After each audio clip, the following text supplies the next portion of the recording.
Hi, ako po si Cyril Juliana Billy Al mula sa Grade 4 Earth.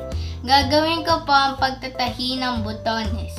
Ang mga kagamitan po ay karayom, tusukan ng aspile, sinulid, tape measure, gunting, at mga botones. Una, lagyan ng sinulid ang karayom at buhulin ang dulo nito.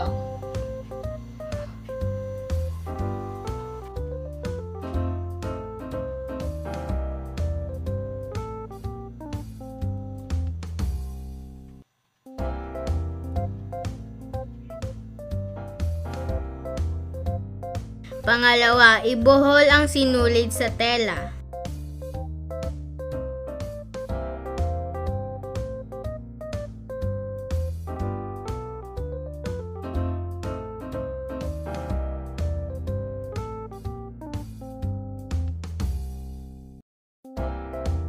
Pangatlo, ipatong ang botones sa ibabaw ng ginawang buhol at palusutin sa isang butas ng botones ang karayom.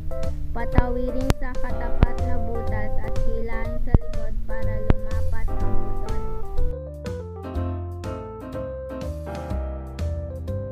Pang-apat, ulitin ito ng 3 hanggang 4 na ikot ng sinulid sa magkatapat na butas. Ganon din ang gawin sa kabilang butas ng botones.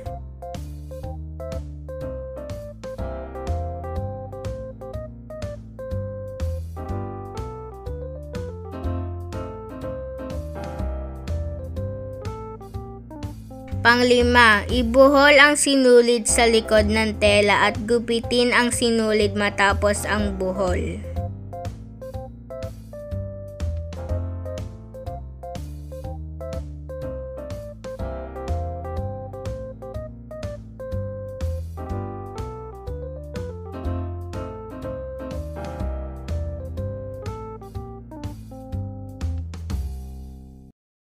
Salamat po sa panonood!